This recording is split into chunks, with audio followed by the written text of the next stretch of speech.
আপনারা দেখছেন শ্রীধাম মায়াপুর চন্দ্রোদয় মন্দির, যার অপর নাম ইসকন টেম্পল। আমরা এখন আমাকে দেখছেন দাঁড়িয়ে রয়েছি মায়াপুরে, এবং এই মায়াপুরে ইসকনের এটি হেড অফিস। শিল প্রভুপাদজি তিনি এর প্রতিষ্ঠাতা আচার্য। প্রচুর ভক্তের সমাগম হয়েছে এই মন্দিরে এখানে।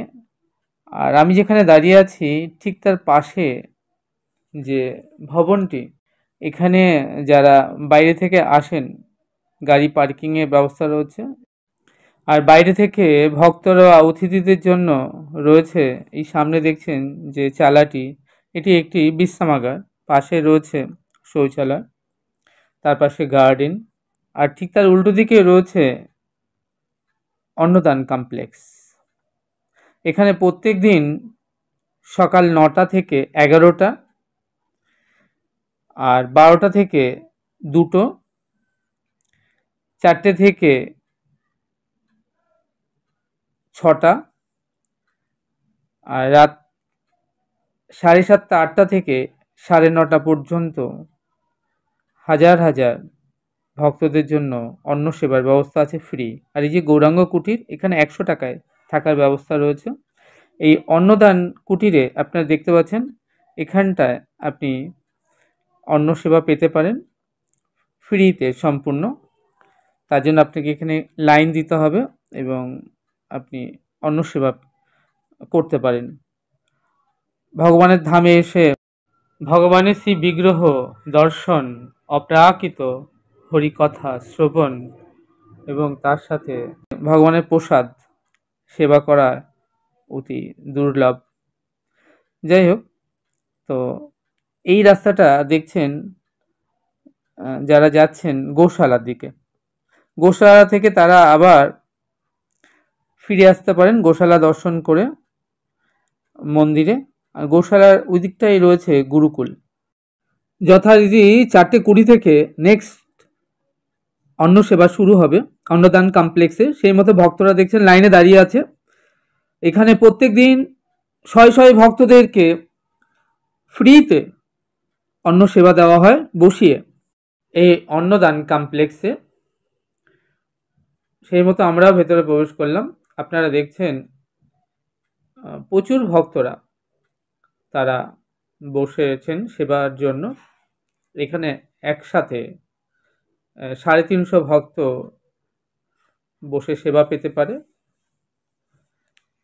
যাই হোক, সেবা আনতে কিন্তু আপনার নিজের থালাটি ধুয়ে আবার যথারীতি জায়গায় রেখে দিতে হবে। আর বিশেষ তিথিতে তো রথযাত্রা, বিশেষ করে জন্মাষ্টমী, রাধাষ্টমী, ব্যাস পূজা, গৌর পূর্ণিমা, এই তিথিগুলোতে তো লক্ষ লক্ষ ভক্ত সমাগম হয় এবং তাদের জন্য এখানে ফ্রি প্রসাদের ব্যবস্থা থাকে। আপনি চাইলে কুপন কেটেও প্রসাদ পেতে পারেন। মূল মন্দিরের প্রবেশের মুখেই, যেখানে বাদিকে অখণ্ড হরিনাম চলছে, ঠিক তার পাশে কুপন পাওয়া যাবে। নানান রেটের কুপন রয়েছে, আর নানান বিল্ডিং আছে, গদা ভবন আছে, পৌবাদের সমাধি মন্দিরের পাশে আছে, সেখানে বসেও আপনি সেবা করতে পারেন। এবং অন্তে আমরা বাইরে বেরিয়ে এলাম। এই পথটা মূল মন্দিরের দিকে চলে গিয়েছে। ডান দিকে দেখছেন যে চালা মতো, ওখানটায় বসে বিশ্রামাগার। আর এটা গোবিন্দ রেস্টুরেন্ট। এখানে বসে আপনি পয়সা দিয়ে ভগবানের ভোগ সেবা পেতে পারেন। দুপুরবেলা মন্দির বন্ধ থাকে, এখন মন্দির খুলে গিয়েছে, 4:30 বাজে। মন্দিরের ভেতরে ক্যামেরা, মোবাইল অ্যালাউ নেই, তাই ওগুলোকে আপনাকে জমা রাখতে হবে। জুতো চপ্পল সবই জমা রাখতে হবে, সবই ফ্রিতে। আর এই যে দেখছেন বিরাট বৈদিক প্ল্যানেটোরিয়াম মন্দির তৈরি হচ্ছে। এটা বিশ্বের সর্ববৃহৎ মন্দির।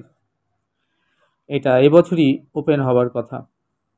যারা শ্রীধাম মায়াপুর দর্শন করতে আসবেন তাদের জন্য মায়াপুর মন্দিরে ভেতরেই থাকবার ব্যবস্থা রয়েছে, যাত্রী নিবাস।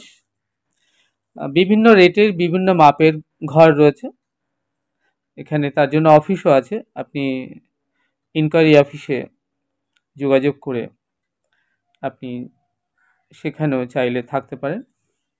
মন্দিরের বাইরেও আছে যাত্রীদের থাকবার ব্যবস্থা।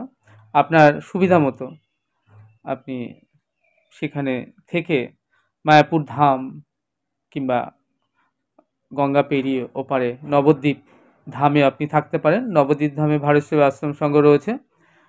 আরও অনেক নানান রেটের ধর্মশালা কিংবা হোটেলও রয়েছে। আপনি আপনার পছন্দ মতো সেখানেও থেকে আপনি ধাম দর্শন করতে পারেন। এছাড়া মায়াপুর নবদ্বীপে রয়েছে নানান চৈতন্য গৌড়ীয় মঠ। আপনি সেই সকল চৈতন্য গৌড়ীয় মঠেও যাত্রী নিবাস রয়েছে, সেই যাত্রী নিবাসেও আপনি থাকবার সুব্যবস্থা আছে এবং সেখানে প্রসাদেরও ব্যবস্থা রয়েছে। আপনি সেখানেও থাকতে পারবেন চাইলে এবং প্রসাদেরও সেবা করতে পারবেন, কিন্তু তার জন্য চাই আপনার সচিত্র পরিচয়পত্র বা আধার কার্ড, যেটি দেখিয়ে আপনি এই সকল স্থানে রাত্রিবাস করতে পারেন। আমরা এখন দাঁড়িয়ে আছি মায়াপুর চন্দ্রোদয় মূল মন্দিরের সামনে। সুন্দর করে সাজানো মন্দিরের সামনে ফুলের বাগিচা, সত্যি নয়নভিরাম, দেখার মতো।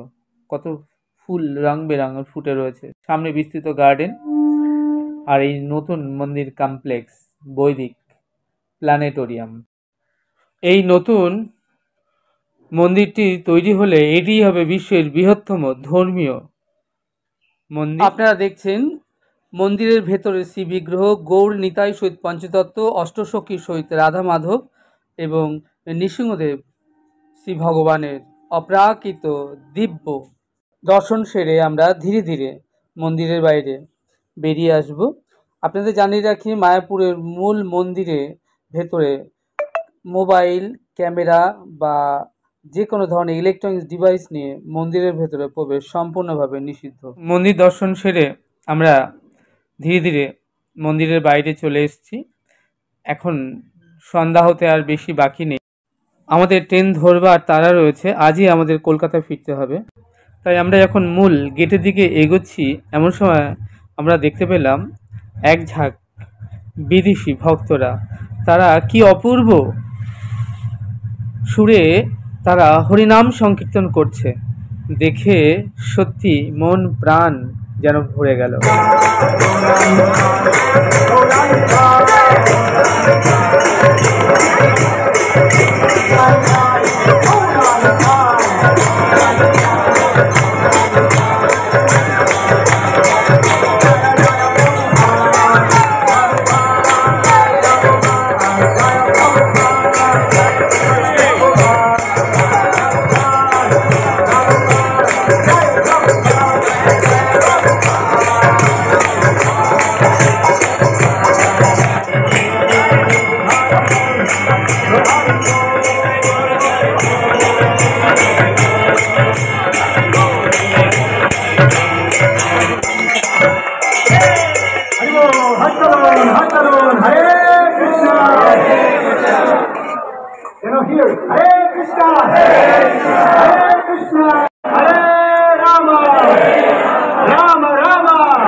সুমধুর কৃষ্ণ নাম শ্রবণ করতে করতে আমরা চলে এলাম মূল মন্দিরের এন্ট্রেন্স গেটের দিকে। আর এই যে ডান দিকে খড়ের ছাউনি ঘরটি দেখছেন, এখানটায় অখণ্ড হরিনাম সংকীর্তন হয়ে চলেছে।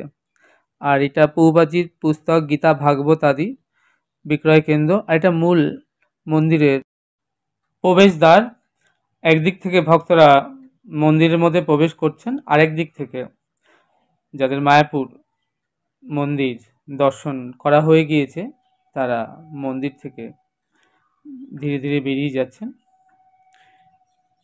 আর এই যে ছোট ছোট দোকানগুলো দেখছেন, পসরা সাজিয়ে বসে আছে, এখানে আপনি ঠাকুরজির সমস্ত কিছু, মালা, তিলক, চন্দন, ভগবানের শ্রী বিগ্রহ আদি সমস্ত কিছু পাবেন। আর এটি পৌবাদ্যির সমাধি মন্দির এবং সাথে গার্ডেন, বিস্তীর্ণ এলাকা। আর এটি নতুন নবনির্মিত বিশ্বের বৃহত্তম প্ল্যানেটোরিয়াম মন্দির তৈরি হচ্ছে। যাই হোক, দেখতে দেখতে সারাটা দিন খুব সুন্দরভাবে আমাদের কেটে গেল। আজ তবে এইটুকুই, দেখা হচ্ছে আরেকটি নতুন ভিডিওর সাথে আবার অন্য কোথাও। ততক্ষণে আপনারা ভালো থাকবেন, সুস্থ থাকবেন, আনন্দ থাকবেন। আমার সঙ্গে প্রেম সে বলুন রাধে রাধে।